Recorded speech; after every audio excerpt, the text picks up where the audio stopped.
Ibu-ibu rahimakumullah dan bapak-bapak rahimakumullah. Alhamdulillah kita bisa berkumpul di kesempatan yang berbahagia ini insyaallah ya. Sebagaimana dijanjikan bahwa materi kita adalah maklumat aqdiyah dari surah Al-Fatihah ya. Ada pengetahuan atau maklumat-maklumat yang berkaitan dengan konsep akidah atau metode dalam berakidah dan beragama secara keseluruhan yang kita fahami dari surat Al-Fatihah ya. Yang pertama, sebagaimana kita ketahui, Al-Fatihah adalah a'zam suwar fil Quran. Dia adalah surat yang paling agung di dalam Al-Quran ya. Yang merupakan Al-Fatihah adalah rangkuman dari isi Al-Quran secara keseluruhan. Maka dari situ Al-Fatihah disebut Ummul Quran atau Ummul Kitab. Dikarenakan apa? Dikarenakan makna yang terkandung di dalam Al-Fatihah ya, ini merangkum isi Al-Quran secara keseluruhan. Maknanya makna-makna yang terkandung di dalam Al-Quran secara keseluruhan nih disimpulkan di dalam satu surat, yaitu di dalam Al-Fatihah. Maka dari situ disebutlah ibunya Al-Quran, Ummul Quran. Dari situ Al-Fatihah disebut Ummul Quran. Apabila Al-Fatihah adalah Ummul Quran, maka maknanya surat-surat yang lain adalah anak-anaknya. Karena dia ibunya kan. Surat-surat yang lain adalah anak-anaknya ya. Surat-surat yang lain adalah penjabaran panjang lebar dari apa yang Allah globalkan di dalam Al-Fatihah ya. Dan apabila kita lihat isi kandungan surat Al-Fatihah, tentunya kita tidak akan membahas per ayat ya. Dari Allah Subhanahu wa taala berfirman, Bismillahirrahmanirrahim, Alhamdulillahi Rabbil Alamin. Segala puji bagi Allah, Tuhan semesta alam. Ar-Rahmanir Rahim, yang maha pengasih lagi maha penyayang. Maliki Yaumiddin, rajanya hari pengadilan, ini hari kebangkitan. Iyyaka na'budu wa iyyaka nasta'in, hanya kepadamu lah kami beribadah dan hanya kepadamu lah kami memohon pertolongan. Barulah masuk ihdinas siratal mustaqim, tunjukkanlah kami kepada jalan yang lurus. Siratal ladzina an'amta alaihim, yaitu jalan orang-orang yang kau beri nikmat atas mereka. Ghairil maghdubi alaihim waladdallin, bukan jalannya orang-orang yang kau murkai dan juga bukan jalannya orang-orang yang tersesat. Apabila kita lihat Al-Fatihah secara keseluruhan, maka bisa kita katakan Al-Fatihah ini terbagi menjadi dua. Yang bagian pertama, isinya adalah sanjungan-sanjungan semuanya kepada Allah Subhanahu wa taala, puji-pujian kepada Allah Subhanahu wa taala. Dimulai dari segala puji bagi Allah Subhanahu wa taala, Tuhan semesta alam, dan seterusnya ya. Yang maha pengasih lagi maha penyayang, rajanya hari pengadilan, hanya kepadamu lah kami beribadah dan hanya kepadamu lah kami memohon pertolongan. Tuh isinya, itulah bagian yang pertama. Isinya adalah sanjungan-sanjungan kepada Allah Subhanahu wa taala dan isbat, penegasan, penetapan bahwa betapa diri kita hanya menghambakan diri kita kepada Allah Subhanahu wa ta'ala. Ini tauhid uluhiyah, iyyaka na'budu. Ini tauhid uluhiyah dan ini bentuk penyanjungan kepada Allah Subhanahu wa ta'ala. Iyyaka na'budu, dan hanya kepadamu lah kami beribadah. Wa iyyaka nasta'in, dan hanya kepadamu lah kami memohon pertolongan. Nah, ini tauhid rububiyah. Dikarenakan seorang hamba meyakini bahwa Allah lah satu-satunya zat yang dapat memberikan pertolongan, segala bentuk pertolongan yang dibutuhkan, yang diperlukan oleh seorang hamba, maka dari situ dia hanya meminta pertolongan kepada Allah Subhanahu wa taala. Iyyaka na'budu wa iyyaka nasta'in. Nah, Dari alhamdulillahirabbil alamin sampai iyyaka na'budu wa iyyaka nasta'in, isinya adalah sanjungan-sanjungan dan kemudian penegasan betapa diri kita hanya menghambakan diri, betapa kita hanya menghambakan diri kepada zat yang satu, yaitu kepada Allah Subhanahu wa ta'ala. Di bagian kedua dari Al-Fatihah barulah masuk ke propose, baru masuk ke proposal, baru masuk ke permintaan kepada Allah Subhanahu wa ta'ala. Setelah seluruh sanjungan baru meminta. Ihdinas siratal mustaqim, tunjukkanlah kami jalan yang lurus. Dari hal itu kita dapat melihat adab berdoa, ya. Adab berdoa yang baik, yaitu apa? Agar seorang hamba memuji-muji dulu Allah Subhanahu wa ta'ala. Dan pujian yang paling Allah cintai adalah pujian dengan asma dan sifatnya. Itu dulu, dahulukan doa kita dengan puji-pujian kepada Allah Subhanahu wa ta'ala. Baru setelah itu minta kepada Allah apa yang kita inginkan. Demikian adab berdoa yang baik kepada Allah Subhanahu wa ta'ala. Makanya salah satu doa yang paling luar biasa yang Rasulullah Sallallahu Alaihi Wasallam ajarkan adalah doa untuk seseorang yang sedang menghadapi gham, kesedihan, keresahan, yes, broken heart, patah hati yang luar biasa, ya. Itu doa yang diajarkan adalah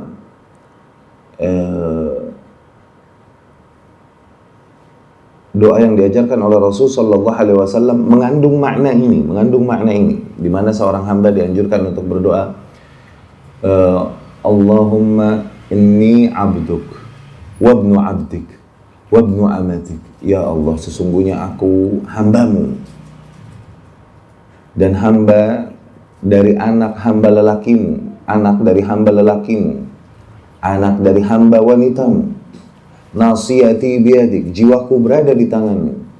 Madin fiyya hukmu, sungguh telah berlalu atasku hukummu. Adlun fiyya qada'uk, sungguh adil atasku apapun yang kau tentukan. Allahumma inni as'aluka bikulli ismin huwalak. Setelah tadi penegasan penghambaan diri kita kepada Allah Subhanahu wa ta'ala, baru puji-puji Allah Subhanahu wa ta'ala. Ya Allah, aku meminta kepadamu dengan segala nama yang kau miliki. Tuh lihat, asma Allah banyak, lebih dari 99 sebagaimana kita yakini Ahlus Sunnah. Asmaul Husna lebih dari 99, ya. Tapi apakah harus kita sebut satu-satu? Ar-Rahman, Ar-Rahim, Al-Malik, Al-Quddus, As-Salam, Al-Mu'min. Tidak diajarkan oleh Rasul Sallallahu Alaihi Wasallam untuk merangkum itu semua, ya. Karena permintaan, sekali lagi tadi doa yang paling Allah cintai adalah permintaan yang diiringi dengan pujian dengan seluruh namanya, dengan nama-nama Allah Subhanahu wa ta'ala. Nah, Rasul rangkum dengan apa ajarannya? Ya Allah, aku memohon kepadamu dengan segala nama yang kau miliki. Itu lihat. Samaita bihi nafsak, yang kau namakan dirimu dengan nama-nama itu. Au anzaltahu fi kitabik, atau dengan nama-nama yang kau turunkan di dalam kitabmu. Au 'allamtahu ahadan min khalqik, atau dengan nama-nama yang kau ajarkan kepada salah seorang di antara makhlukmu. Au ista'tharta bihi fi 'ilmil ghaibi 'indak, atau dengan nama-nama yang kau rahasiakan di ilmu ghaib yang hanya kau yang miliki. Itulah permintaan dengan nama Allah Subhanahu wa ta'ala, ya, adalah yang paling baik adabnya, ya. Dan kemudian juga paling terbuka peluang dikabulkannya adalah permintaan yang diiringi dengan pujian kepada Allah Subhanahu wa ta'ala. Dan pujian yang Allah cintai adalah pujian dengan menyebutkan nama-namanya dan sifat-sifatnya. Nah, demikian yang ada di dalam Al-Fatihah. Setelah menyebutkan pujian-pujian kepada Allah Subhanahu wa ta'ala, terus penegasan betapa kita hanya menghambakan diri kepadanya dan hanya meminta pertolongan, memohon pertolongan kepadanya, barulah masuk ke dalam permintaan kita, proposal kita. Ihdinas siratal mustaqim. Di antara seluruh doa ini yang diterapkan di Al-Fatihah, di antara di seluruh permintaan yang dibutuhkan oleh seorang hamba, permintaan ini yang Allah Subhanahu wa ta'ala masukkan di dalam Al-Fatihah. Berilah kami hidayah kepada jalan yang lurus. Maka hidayah adalah sesuatu yang paling dibutuhkan oleh seorang hamba, petunjuk. Dan nikmat paling besar yang Allah Subhanahu wa taala berikan adalah hidayah kepada Islam. Ihdinas siratal mustaqim. Berilah kami hidayah kepada jalan yang lurus. Wah, hidayah sebagaimana kita ketahui terdapat dua bentuk hidayah yang Allah Subhanahu wa taala berikan. Yang pertama, hidayah al-irsyad atau hidayah al-ilm, yang merupakan ilmu pengetahuan, ilmu yang baik, ilmu yang benar, yang menunjukkan seorang hamba. Itu hidayah, hidayah al-irsyad. Ini diberikan oleh Allah Subhanahu wa taala kepada makhluk-makhluknya, sehingga makhluknya pun dapat memberikan. Demikian Rasul dapat menyampaikan irsyad, petunjuk kepada para pengikutnya, dapat menyampaikan juga orang tua, dapat menyampaikan irsyad, petunjuk, ilmu kepada anak-anaknya. Ahli ilmu dapat menyampaikan hidayah irsyad demikian kepada para penuntut ilmu. Ya, demikianlah hidayah irsyad yang dapat diberikan oleh Allah Subhanahu wa taala dan diberikan juga disampaikan oleh para makhluknya yang memiliki ilmu. Ya. Seperti seseorang ngasih tahu, ini benar, ini salah. Ini jalan yang benar, ini jalan yang celaka. Ini jalan yang selamat. Demikian. Cuman ngasih tauin, sebatas ngasih tauin, memberikan ilmu. Itu hidayah al-irsyad. Hidayah yang jenis kedua barulah yang hanya menjadi hak prerogatif Allah Subhanahu wa taala. Ya, yaitu hidayah taufiq. Hidayah taufiq yang tidak Allah Subhanahu wa taala berikan kuasanya kepada makhluknya, yaitu berupa tergeraknya hati seseorang untuk mau mulai dia mengambil langkah menuju jalan kebenaran setelah dia ketahui sebelumnya, meninggalkan kekeliruan yang selama ini dia lakukan. Ya, berapa banyak manusia yang sudah mengetahui kebenaran, namun mereka tak mau kunjung meninggalkan kekeliruan yang mereka ada selama ini. Padahal mereka udah tahu yang benar yang itu, yang mereka lakukan selama ini keliru, tapi nggak mau kunjung mereka ke sana. Padahal setelah datang hidayah irsyad. Kenapa demikian? Karena tidak datangnya pada mereka hidayah taufiq. Ya, berupa kemampuan yang Allah Subhanahu wa taala berikan pada hamba tersebut, sehingga dia mau terdorong dirinya untuk menggerakkan dirinya, ya, menempuh jalan kebenaran, merubah kekeliruan yang terjadi selama ini. Ini hidayah taufiq. Dan ini hak prerogatif Allah Subhanahu wa taala. Rasulullah bahkan sallallahu alaihi wasallam tak mampu memberikannya. Ya. Ini di dalam dua ayat terlihat. Allah Subhanahu wa taala menegaskan bagi Rasul sallallahu alaihi wasallam, "Innaka latahdi ila siratim mustaqim." Sesungguhnya engkau ya Muhammad sungguh memberikan hidayah kepada jalan yang lurus. Sesungguhnya engkau sungguh memberikan hidayah kepada jalan yang lurus. Tapi di ayat lain Allah Subhanahu wa taala berfirman ketika Nabi Muhammad SAW begitu bersedih sampai akhirnya pamannya meninggal, Abu Thalib, ya, yang banyak menolongnya, meninggal dalam keadaan kufur.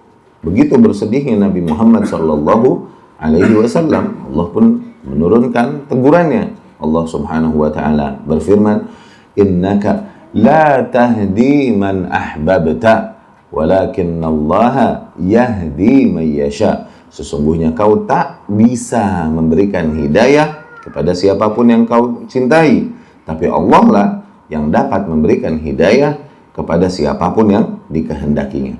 Lihat, dari ayat yang pertama, sesungguhnya engkau ya Muhammad sallallahu alaihi wasallam sungguh menunjukkan, memberikan hidayah ke jalan yang lurus. Di situ Rasul Allah isbat, menegaskan keberadaan dan kemampuan hidayah pada Rasul sallallahu alaihi wasallam, kemampuan memberi hidayah.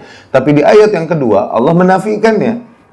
Innaka la tahdi man ahbabta. Sesungguhnya kau tak bisa memberikan hidayah kepada siapapun yang kau cintai, tapi Allah lah yang bisa memberikan hidayah kepada siapapun yang dikehendakinya. Nah, di ayat yang kedua ini Allah menafikan kemampuan itu dari Rasul. Katanya Rasul bisa memberikan hidayah di ayat pertama, di ayat kedua Rasul tidak bisa memberikan hidayah. Nah, bagaimana memahami ayat-ayat ini? Dengan apa yang kita jelaskan tadi. Hidayah yang Rasul mampu untuk berikan adalah hidayah irsyad. Sesungguhnya engkau ya Muhammad benar-benar menunjukkan, membawakan hidayah kepada jalan yang lurus. Nah, yakni memberitahukan bahwa jalan yang lurus yang itu salah. Gitu. Itu hidayah irsyad. Di ayat yang kedua, la tahdi man ahbabt. Maknanya adalah hidayah taufik. Ini tidak mampu diberikan oleh Nabi Muhammad sallallahu alaihi wasallam. Kau tak mampu memberikan hidayah kepada siapapun yang kau cintai, tapi Allah lah yang memberikan hidayah kepada siapapun yang dikehendakinya. Ya. Ini kemampuan Allah Subhanahu wa taala satu-satunya. Dikarenakan apa?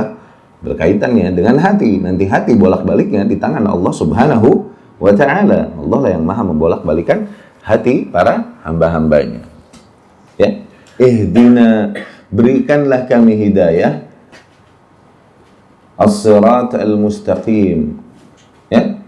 Kepada jalan yang lurus. Permohonan seorang hamba yang dibacanya di dalam Al-Fatihah ini, berilah kami hidayah ke jalan yang lurus. Ini hidayah yang mana yang sedang dimohonkan oleh seorang hamba? Hidayah yang mana yang dia minta kepada Allah? Hidayah irsyadkah atau hidayah taufikkah? Taufik. Kenapa? Tidak butuh irsyad dari Allah. Keduanya, irsyad dan taufik. Betapa manusia membutuhkan bimbingan dari Allah Subhanahu wa taala irsyad, dan betapa manusia membutuhkan taufik dari Allah Subhanahu wa taala sehingga dia mampu, mau tergerak untuk menempuh jalan yang benar yang Allah Subhanahu wa taala tunjukkan.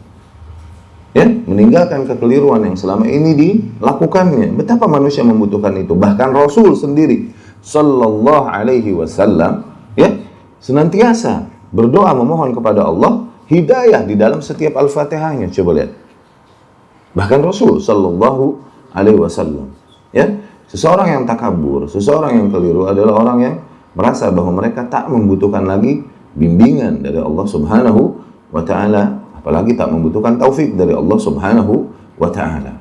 Ihdinas siratal mustaqim. Tunjukkanlah kami kepada as-sirat al-mustaqim. Ya. As-sirat al-mustaqim, jalan yang lurus. Jalan yang lurus ini yang kayak gimana? Jalan yang lurus, ini jalan yang enggak bengkok, lurus. Ihdina as-sirat al-mustaqim. Tunjukkanlah kami kepada jalan yang lurus.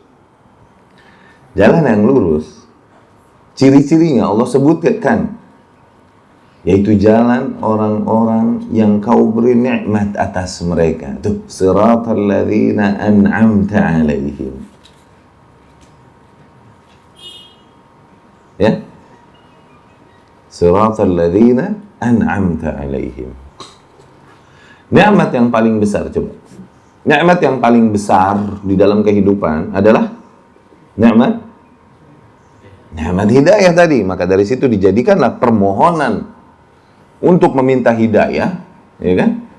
Jadi permintaan pertama yang ada di dalam surat Al-Fatihah yang merupakan ummul kitab, rangkuman kitab secara keseluruhan. Maka nikmat yang paling besar adalah nikmat hidayah, nikmat Islam. Seseorang berada di dalam keadaan Islam, ini nikmat yang besar. Ya. Dikarenakan berapa banyak manusia yang mencari kebenaran, kemudian dia tak mendapatkan kebenaran tersebut sampai matinya dia, akhirnya tak berhaklah dia masuk surga. Ya kan? Atau mungkin tak tersentuh hatinya untuk mencari kebenaran sama sekali, mencari Islam sama sekali. Akhirnya matilah dia dalam keadaan non-muslim dan tak berhaklah dia masuk surga. Iya kan? Pada dasarnya semua manusia, fitrahnya adalah Islam. Semua manusia. Dan Allah telah mengangkat sumpah mereka ketika mereka masih berada di alam rahim. Sebelum dilahir, masih di alam arwah. Sebelum jadi. Sebelum bapak dan ibu mereka menikah bahkan. Ya. Allah Subhanahu wa ta'ala berkata kepada para manusia sebelum mereka dilahirkan, alastu bi rabbikum, bukankah aku adalah Rabb kalian? Qalu bala, mereka semua berkata, benar ya Rabb, kami bersaksi. Syahidna, Semua manusia itu Islam dalam keadaan fitrah. Fitrah adalah al-fitrah al-Islam. Namun kemudian ketika lahir ke muka bumi, masing-masing menghadapi lingkungan sosial yang berbeda. Betapa lingkungan sosial sangat berefek kepada keyakinan seseorang, pada warna diri seseorang. Betapa manusia adalah makhluk sosial yang pasti terwarnai oleh lingkungan sosialnya, pasti. Nah, lingkungan sosialnya lah yang merubahnya. Ya, di antara mereka ada yang lahir di dalam keluarga yang Islam, lingkungan Islam. Ada yang lahir di dalam keluarga yang non-Muslim, lingkungan non-Muslim, negeri non-Muslim. Akhirnya tersimpangkanlah mereka dari fitrah aslinya sebagai seorang Muslim. Di antara lingkungan sosial yang paling berefek dan mewarnai akidah seseorang adalah siapa? Kedua orang tua. Di antara lingkungan sosial yang paling berefek, ya, mewarnai seseorang, mengarahkan seseorang adalah kedua orang tuanya. Maka dari situ Rasulullah sallallahu alaihi wasallam bersabda, "Kullu mauludin yuladu 'alal fitrah." Setiap bayi yang dilahirkan itu dilahirkan dalam kondisi fitrah, yakni dalam kondisi Islam. Tuh. Fa'abawahu, tapi kedua orang tuanya lah yang merubahnya. Yuhawwidani, yakni dari fitrah, dari Islam dirubah menjadi Yahudi kah dia, au yunasirani, atau membuatnya menjadi Nasrani kah, au yumajjisani, atau membuatnya menjadi Majusi kah dia. Begitu. Maka nikmat yang besar adalah Islam. Alhamdulillah kita lahir di dalam keadaan Muslim, keluarga Muslim, sehingga kita tumbuh besar sebagai seorang Muslim. Ini nikmat yang besar. Berapa banyak manusia yang tidak mendapatkan kenikmatan ini sehingga mereka terus berada di dalam kekafiran sampai akhir hayatnya. Tak berhaklah mereka masuk surga sama sekali. Ya? Dapat difahami? Jadi, siratal ladzina an'amta alaihim, jalan orang-orang yang kau beri nikmat atas mereka. Nikmat hidayah, nikmat Islam tadi. Jalan orang-orang yang kau beri nikmat atas mereka. Nah, maka siapa orang-orang yang kau beri nikmat atas mereka ini? Maknanya, ya, secara umum maknanya adalah seluruh kaum muslimin yang Allah jadikan mereka sebagai muslim. Ya, seluruh kaum muslimin. Ini jalan orang-orang yang kau beri nikmat atas mereka. Ya. Namun lebih jauh lagi, kita lihat lebih spesifik. Siapa yang paling berhak menyandang gelar bahwa mereka adalah orang-orang yang kau beri nikmat atas mereka, gitu lah. Kaum mana? Kaum yang mana yang paling berhak menyandang gelar bahwa mereka adalah golongan yang Allah beri nikmat atas mereka. Kalaupun secara umum kita bisa katakan kaum muslimin, tapi kaum yang lebih spesifik lagi. Golongan mana yang Allah Subhanahu wa taala yang paling pantas diberikan gelar mereka adalah orang-orang yang kau beri nikmat atasnya. Maka kita lihat, ketika ayat ini turun, siapa manusia yang beriman? Yaitu para sahabat radhiyallahu alaihim ajmain. Mereka lah yang paling berhak, ya, untuk apa? Untuk menyandang gelar sebagai golongan yang Allah berikan nikmat atas mereka. Tuh. Jadi jalan orang-orang yang kau beri nikmat atas mereka, maknanya jalan yang sesuai dengan para sahabat, beragama sebagaimana mereka beragama, berakidah, beribadah, beramal sebagaimana mereka berakidah, beribadah dan beramal. Kenapa sahabat? Pertama, ketika ayat ini turun, golongan yang Allah berikan nikmat, maknanya golongan yang Allah jadikan mereka sebagai kaum muslimin, berikan mereka taufik sehingga mereka masuk Islam. Ketika ayat ini turun adalah para sahabat radhiyallahu alaihim ajmain. Betapa mereka dilimpahi nikmat oleh Allah Subhanahu wa taala. Dan Allah ingatkan nikmat ini atas mereka di dalam ayatnya. Allah berfirman, "Wadhkuru ni'matallahi 'alaikum idz kuntum a'da'an fa'alafa baina qulubikum fa'asbahtum bi ni'matihi ikhwana." Dan ingatlah nikmat Allah atas kalian ketika kalian saling bermusuhan satu sama lain. Ya, ini bangsa Arab dulu, perang kabilah mulu, civil war, ya, perang saudara. berkepanjangan, berpuluh-puluh tahun, sampai bangsa Arab ini hampir habis dikarenakan perang saudara. Sampai bangsa Arab ini hampir habis jumlahnya. Karena apa? Karena mereka saling berbunuh-bunuhan satu sama lain. Kabilah-kabilah yang ada saling menyerang satu sama lain, bermusuhan satu sama lain. Kabilah-kabilah yang ada di bangsa Arab. Ya. Kemudian akhirnya Allah Subhanahu wa taala persatukan hati mereka semua. Tuh. Allah ikat hati mereka semua, dan akhirnya dengan nikmat Allah ini mereka menjadi bersaudara satu sama lain. Ini ukhuwah Islamiyah. Itu nikmat Allah. Nah, kemudian lihat nih nikmat Allah yang berkaitan dengan pembahasan kita. Wa kuntum ala syafa hufratin minan nari fa anqadhakum minha. Dan ingatlah ketika kalian berada di bibir jurang neraka, udah di ujung, dikit lagi kecemplung ke neraka. Tuh lihat. Kemudian Allah selamatkan kalian darinya. Maknanya apa? Betapa mereka berada di dalam kesyirikan dari lahir sampai mereka besar, iya kan? Betapa bangsa tersebut berada di dalam kesyirikan yang nyata. Kalau saja mereka mati di atas kesyirikan itu, maka abadilah mereka di neraka. Udah berada di ujung bibir neraka mereka nih, udah dikit lagi kecemplung.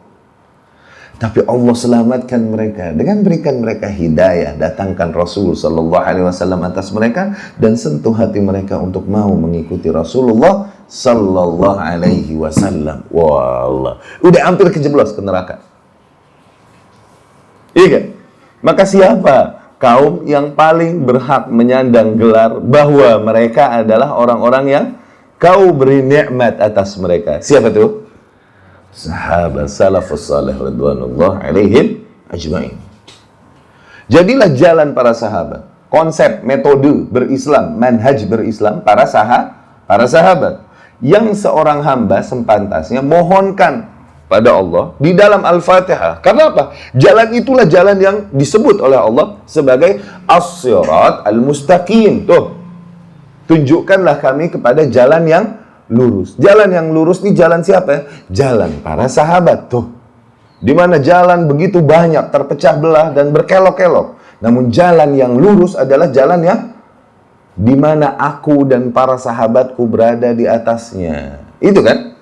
Sebagaimana hadis iftiraqul ummah diriwayatkan Imam Ahmad, Abu Dawud, Tirmidzi, Hakim rahimahumullah dan lain-lain dengan dari banyak sahabat. Ibnu Abbasnya, Ibnu Mas'udnya, Ibnu Umarnya radhiyallahu anhum, udah gitu Thaubannya, udah gitu Abu Hurairahnya, udah gitu Muawiyah Ibnu Abi Sufyan meriwayatkan juga. Ya, dari banyak sahabat meriwayatkan hadis ini tentang perpecahan umat, di mana Rasulullah sallallahu alaihi wasallam bersabda, "Iftaraqat al-yahudu ila wahidah wa sab'ina firqah." Kaum Yahudi ini akan terpecah menjadi 71 golongan. Wahidah fil jannah wa sab'un fil nar. 1 di surga, 70 di neraka. Tuh. Waftaraqatin nasara ila thintaini wa sab'in firqah. Dan kaum Nasrani terbagi menjadi 72 golongan. 1 di dalam surga, 71 di neraka. Ya. Kemudian Rasul berkata sallallahu alaihi wasallam, "Walladzi nafsu Muhammadin biyadihi." Demi zat yang jiwa Muhammad berada di tangannya. Ya, dan Rasul adalah manusia yang tak membutuhkan sumpah.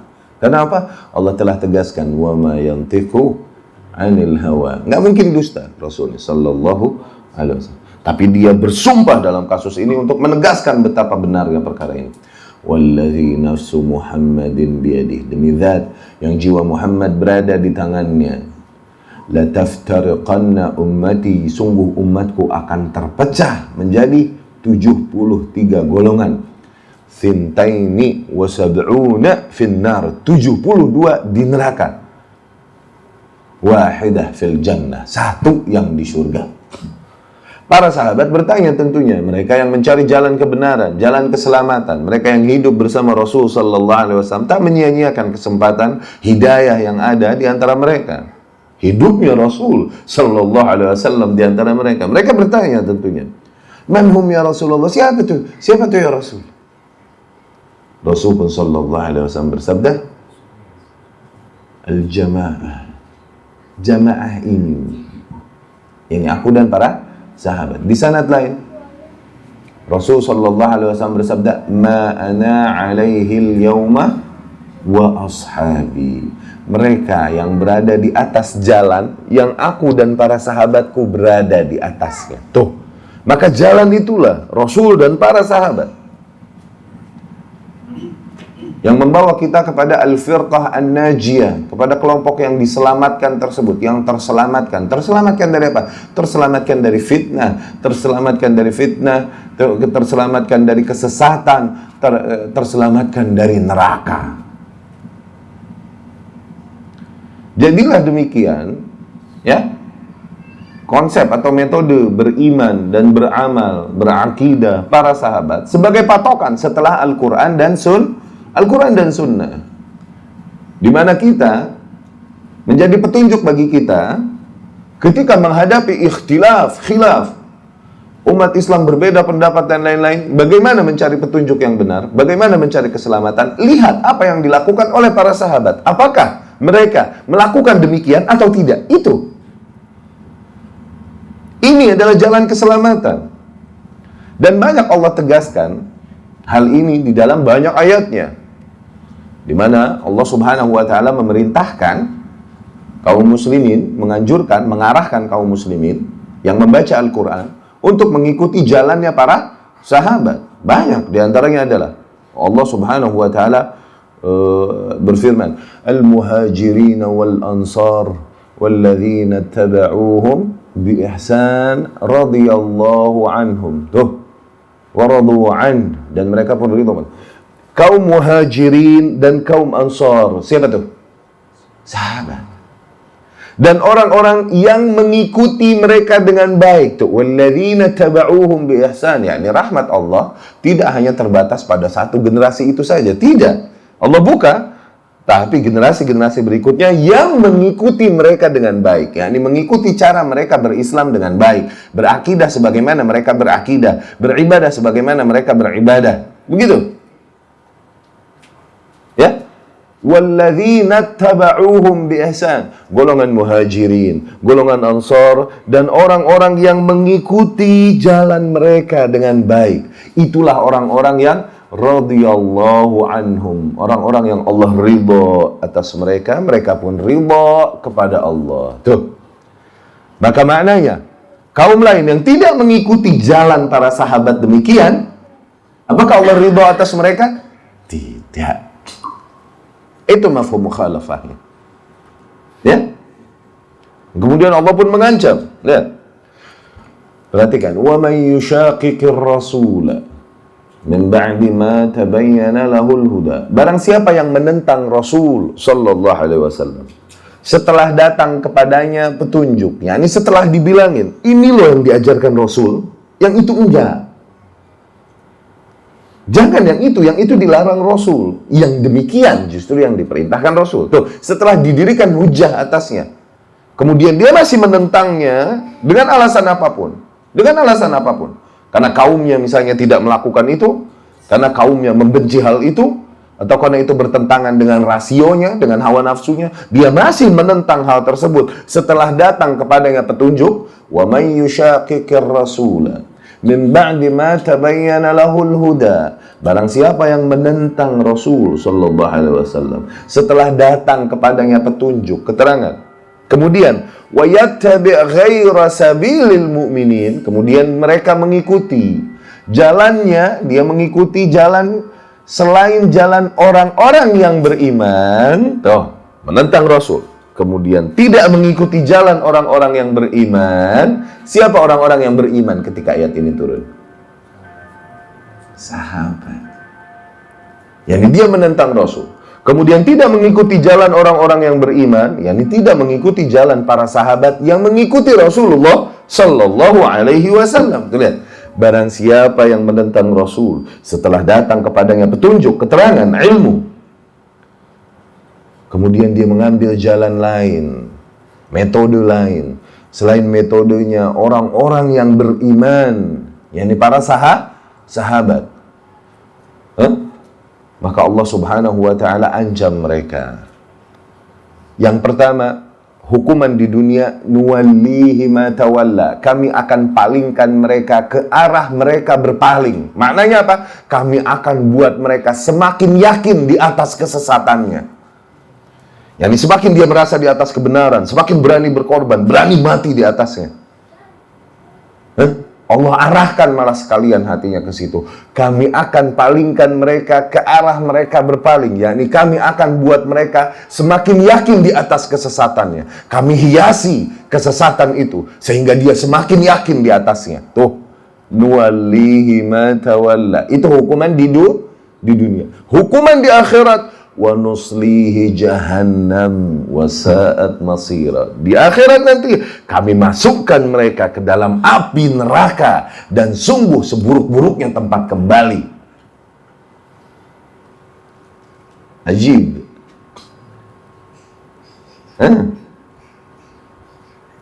Demikian diperintahkan untuk mengikuti Rasul sallallahu alaihi wasallam dan para sahabat.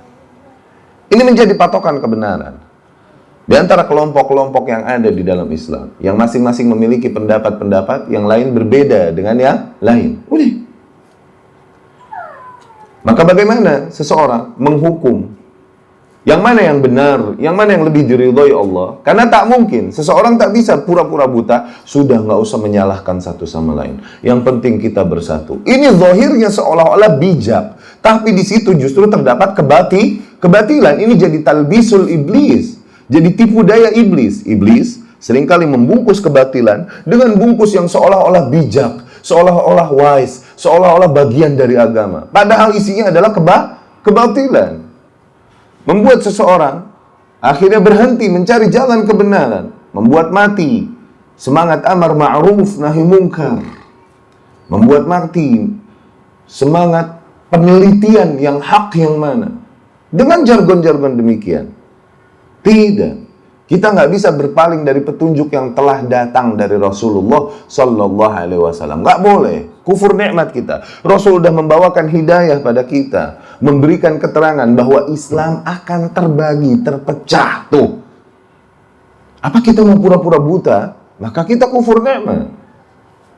Rasul sudah membawakan hidayah pada kita, cuman kita pura-pura buta dari hadis itu. Kenapa? Soalnya konsekuensinya nggak enak. Nanti akan menimbulkan keributan dan lain-lain. Loh, itulah perjuangan di atas yang hak. Pasti akan banyak manusia yang nggak menerimanya. Pasti akan kita temui rintangan. Demikianlah wajibnya ujian-ujian yang Allah jadikan bagi orang-orang yang beriman.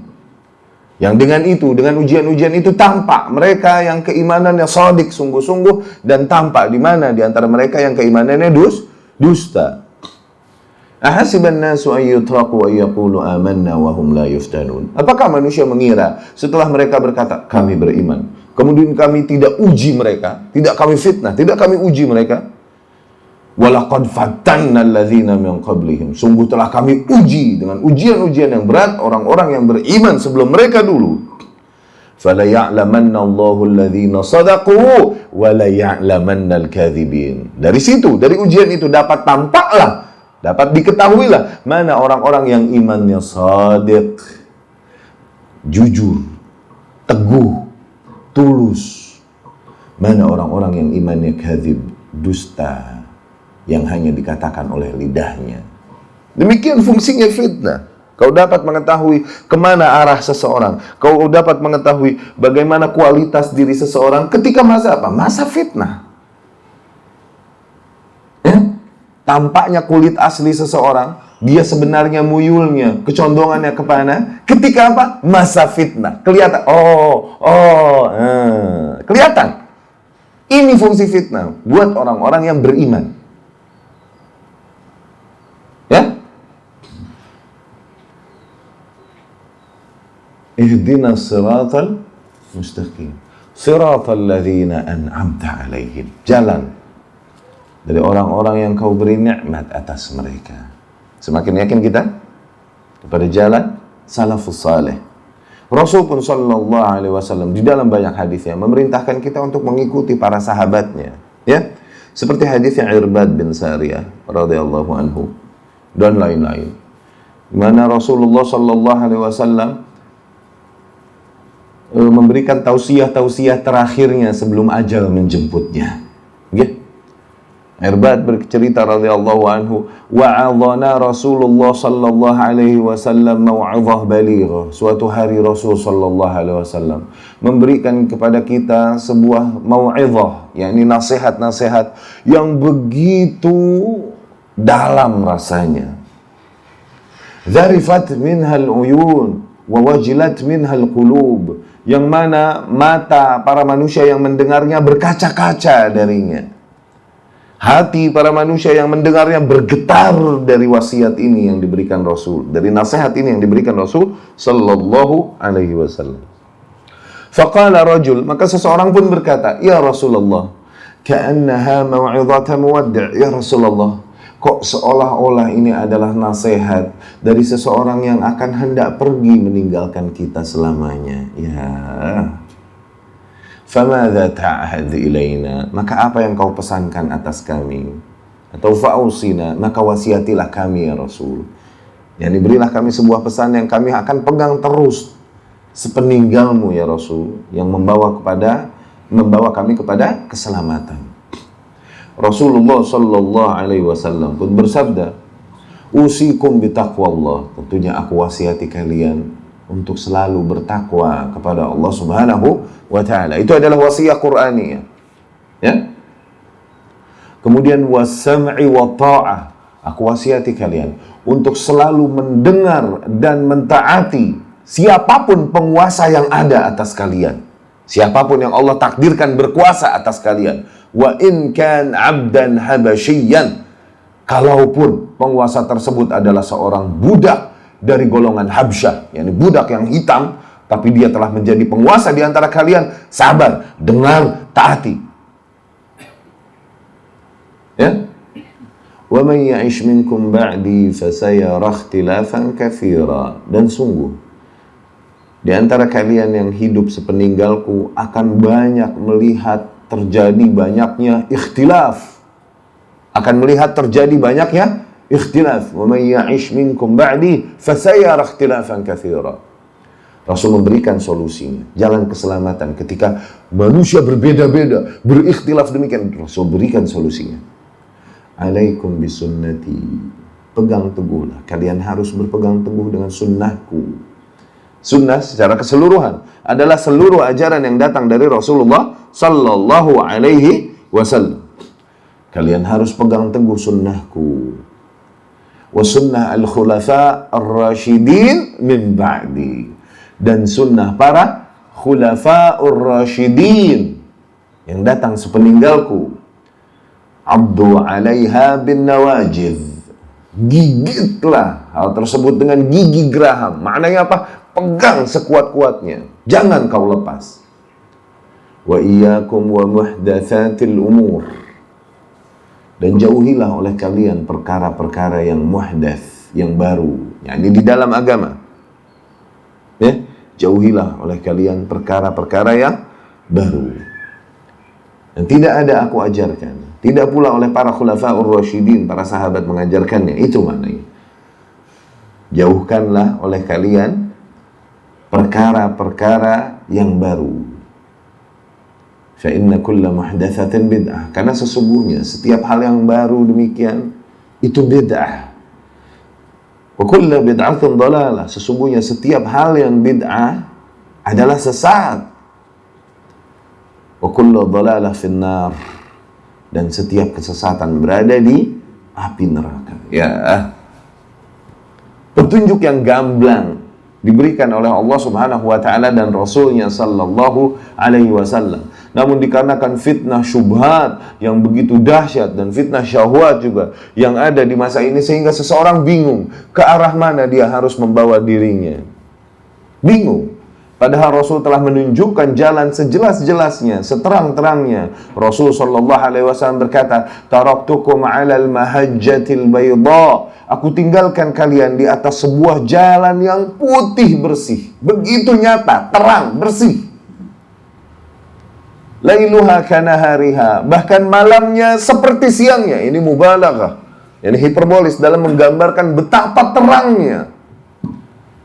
La yazighu anha illa halik. Tidaklah menyimpang dari jalan yang udah jelas itu kecuali orang yang pasti celaka.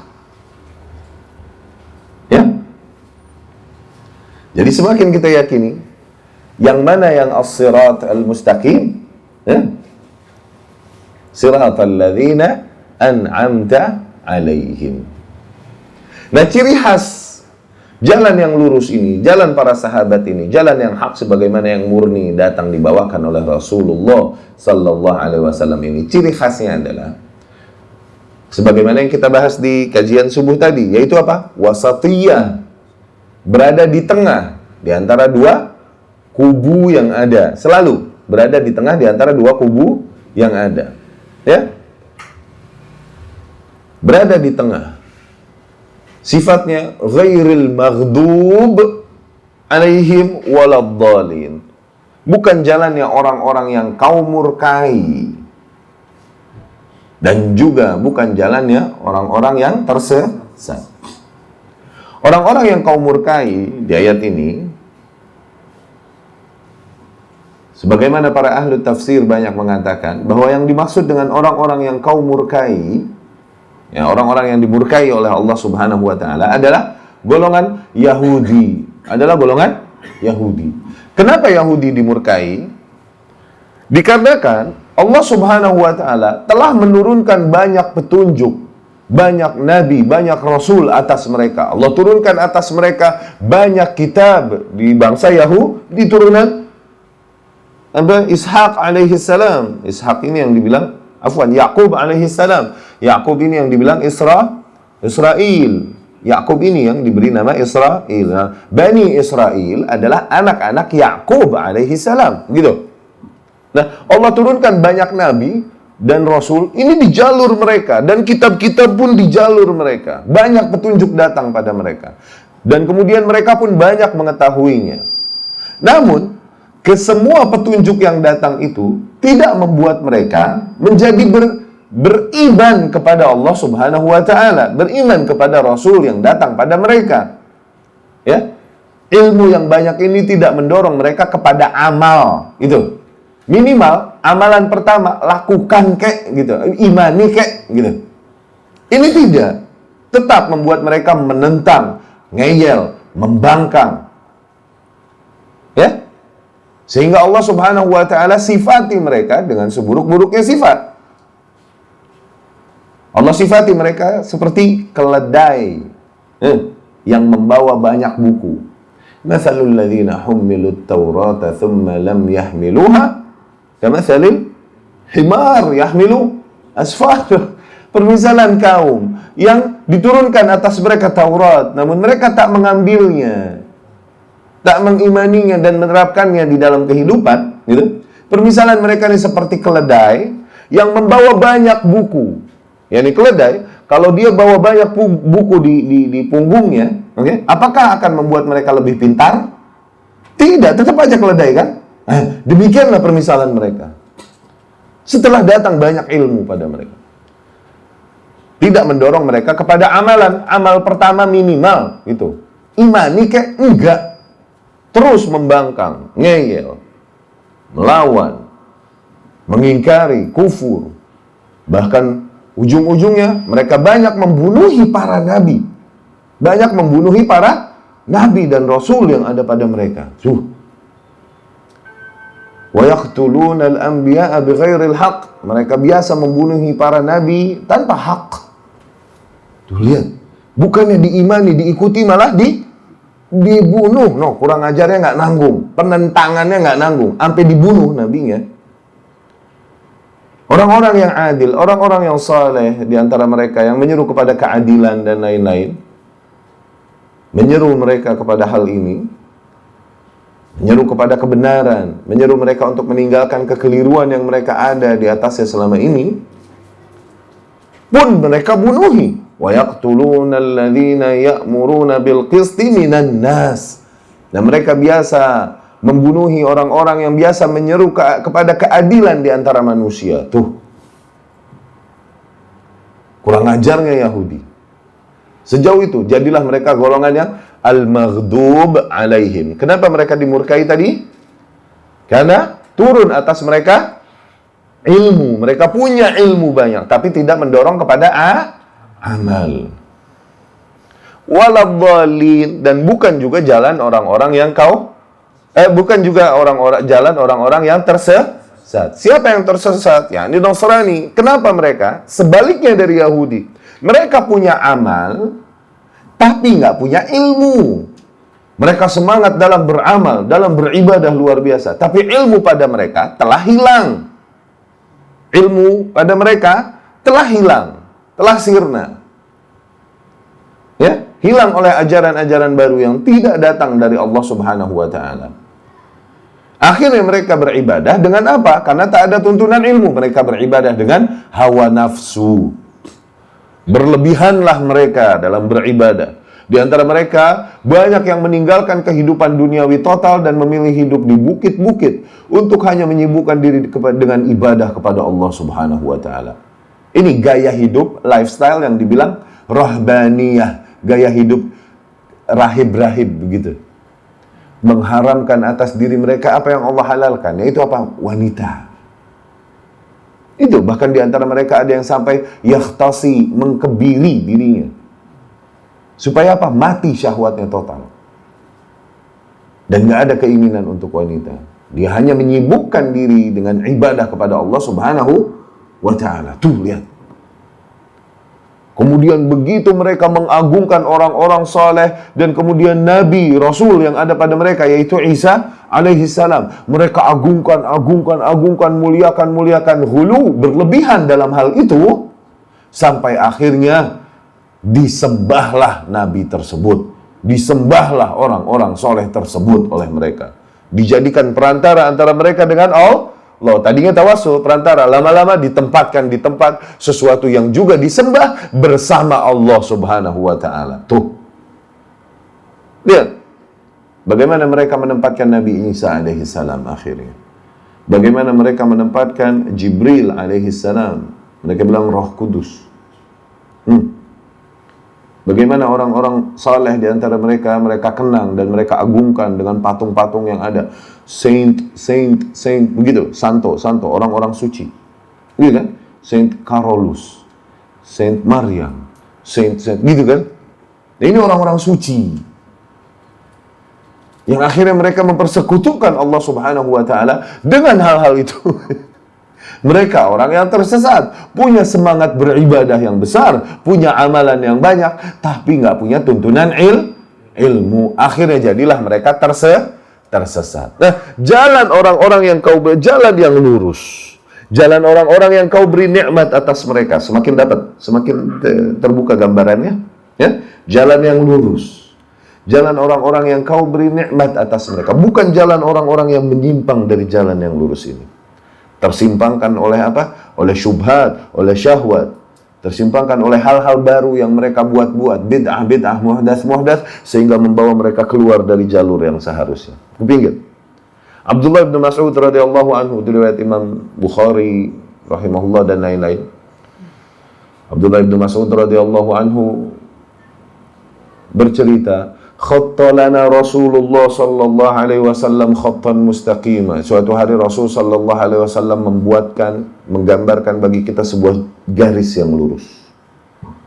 Faqal, Rasul pun berkata, hadza sabilullah, ini adalah jalannya Allah, mustaqima, yang lurus.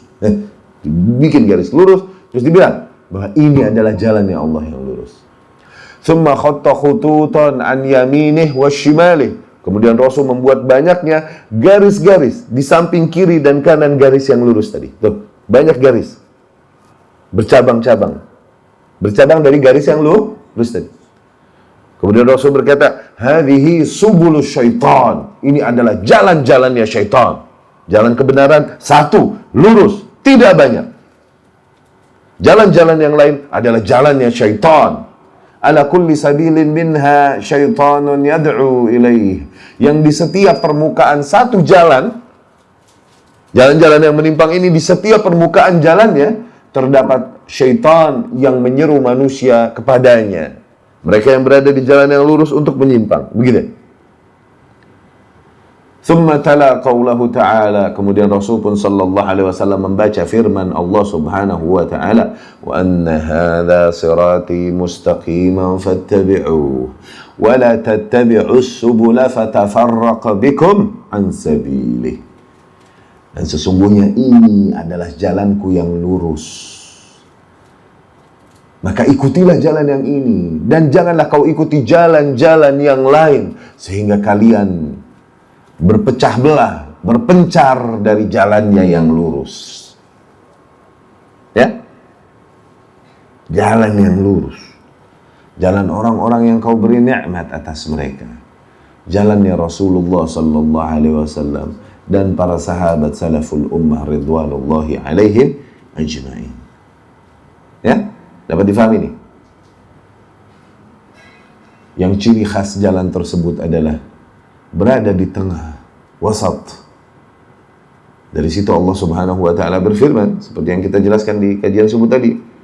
Ya? Sungguh telah kami jadikan kalian ummatan wasatan litakunu syuhada'a 'alan nas. Sungguh telah kami jadikan kalian umat yang berada di tengah, agar kalian menjadi saksi atas manusia. Wa yakuna ar-rasulu 'alaikum syahidan, dan agar Rasul menjadi saksi atas kalian. Demikian Allah jadikan kita. Nah, yang di tengah ini maknanya apa? Yang lurus, yang terbaik, yang paling adil. Ya? Jalan ini berada di tengah di antara dua kubu yang ada, dua kutub yang ada, yaitu kutub ghairil maghdub, golongan Yahudi, waladhdallin, Nasrani. Nah, Ibnu Uyainah rahimahullah dan lain-lain, Ibnu Taimiyah juga rahimahullah, para ulama, apabila berkata mereka, maknanya apabila kita melihat ya keadaan yang ada pada kaum muslimin terkini, sungguh penyakit yang ada pada kaum Yahudi menimpa para ahli ilmu yang ada di dalam tubuh kaum muslimin. Begitupun penyakit yang ada di kaum Nasrani menimpa para ahli ibadah yang ada di tubuh kaum muslimin.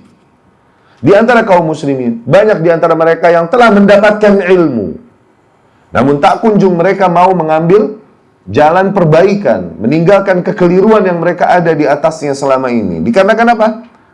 Konsekuensi perjuangan yang hak tadi. Kalau mengikuti jalan yang hak, pastilah konsekuensinya pahit. Demikianlah jalan menuju surga. Jalan menuju surga begitu, harus penuh dengan ujian dan cobaan, iya kan?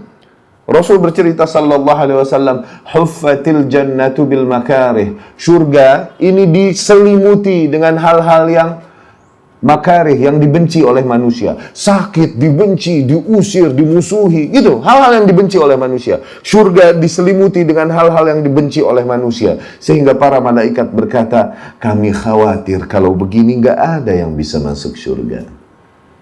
Wa huffatin nar bisyahawat. Adapun neraka diselimuti dengan hal-hal yang syahwi, yang sesuai dengan syahwat manusia, dengan maksiat-maksiat yang sesuai dengan syahwat manusia. Sehingga malaikat berkata, kami khawatir kalau begini nggak ada yang selamat dari neraka.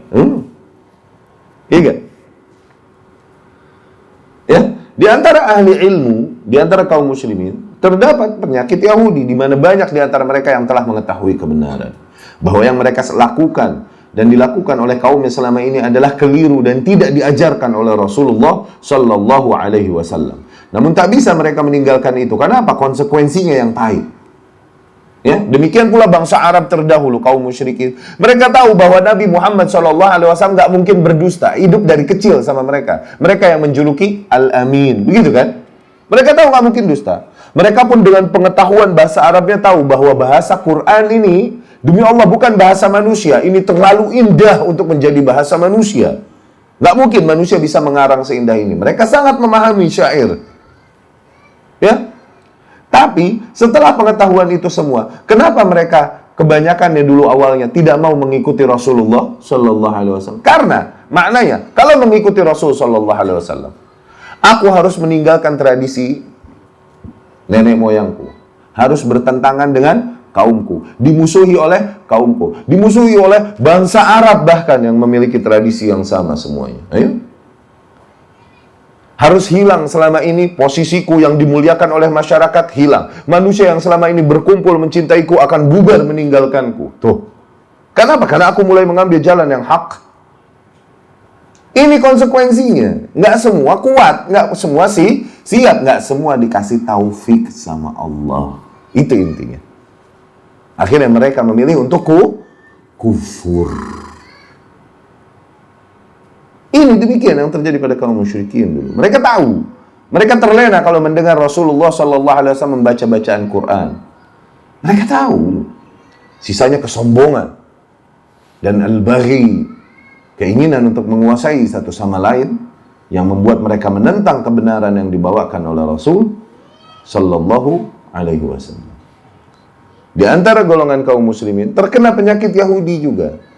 Orang-orang yang telah mengetahui kebenaran di antara mereka banyak orang pintar, tapi tak kunjung mau meninggalkan kekeliruan yang mereka berada di atasnya selama ini. Begitupun penyakit Nasrani mengenai kaum muslimin sebagian, para ahli ibadah.